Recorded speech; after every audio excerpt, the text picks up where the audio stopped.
नमो बुधाय। जय भीम दोस्तों।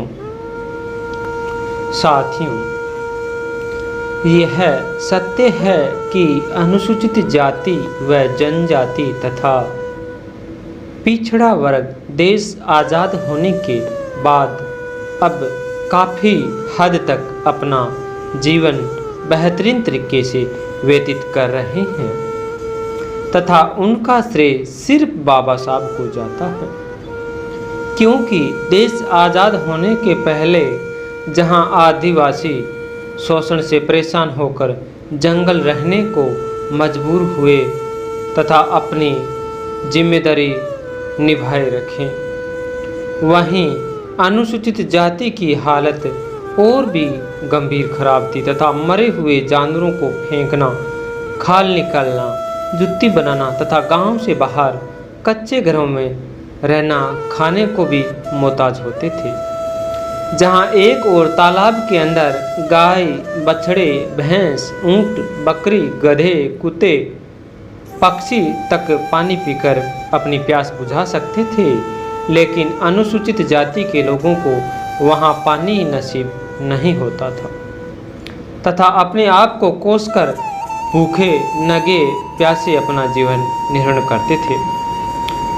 पिछड़ा वर्ग खेतों में मेहनत करके औजार बनाने, पशुओं का पालन करते थे तथा खेतों की बिगड़ी देना, पशुओं का दूध देना, घी देना तथा औजार भी मुहैया कराने का काम करते थे। लेकिन धीरे धीरे आज़ाद वतन में अपना जीवन सफल बना रहे हैं तथा सभी मुख्य धारा में आ रहे हैं, लेकिन अफसोस की बात आज भी अनुसूचित जाति व जनजाति पर अन्याय, अत्याचार, बलात्कार, हत्या, भेदभाव चरम सीमा पर है तथा भारत में कहीं न कहीं हर राज्य, गांव, शहर में ये हर दिन कोई न कोई घटना जाति के आधार पर घटित होती रहती है।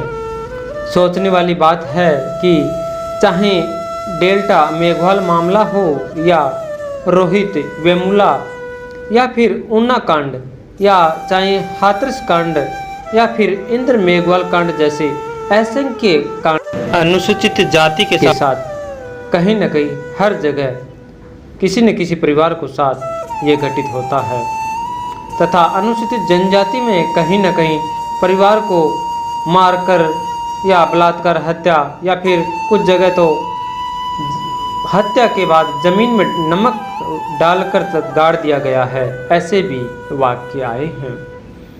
जहां उत्तर प्रदेश और राजस्थान में पहले जाति के आधार पर अनुसूचित जाति व जनजाति के साथ भेदभाव होता है तथा सबूत मिटाने, झूठ बोलने तथा फर्जी तरीके से ये सब कार्य किया गया। इसको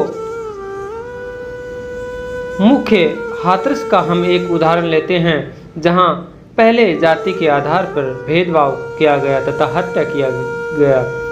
बाद में आरोपी के पक्ष में बहुत लोगों ने सभाएं भी की है, रैली भी की है तथा पीड़ित परिवार के जो लोग हमदर्द हो रहे थे उनको जातिवादी बोलना, ऐसा ही वाक्य फिर एक बार राजस्थान के सोराना जालोर दलित समाज के लड़के की हत्या हो जाती है और आरोपी के पक्ष में रैली तथा लोग खुद ज्ञापन देने तक गए हैं तथा जिस इंद्र मेघवाल की हत्या होती है उसके समर्थन में जो लोग आए उनको जातिवादी बोले गए तथा खुद जाति के साथ उस पर अन्याय, अत्याचार और हत्या हुई तथा उनकी मौत होने के बाद में भी आरोपी के पक्ष में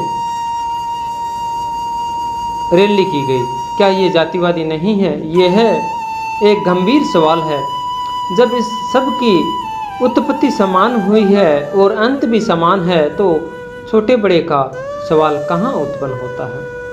सृष्टि के यदि बंधे नियम को हम नहीं मानते हैं तो ये हमारे लिए बहुत खतरा है। सृष्टि के बंधे नियम कानून के दायरे में सब समान है तो आखिर कब तक मनुष्य ऐसी ओछी सोच से बाहर निकल कर आएंगे? हालांकि हमको आशा ही नहीं बल्कि पूर्ण विश्वास है कि राज्य और केंद्र सरकार एक न एक दिन ऐसे लोगों पर अंकुश जरूर लगाएगी तथा फिर धर्म और जाति के आधार पर कोई भी भेदभाव नहीं होगा, सब समान होंगे। तब भारत पूरी दुनिया में अपना परचम लहराने का काम करेगा। सबका मंगल हो, सबका कल्याण हो। नमो बुद्धाय। जय भीम दोस्तों।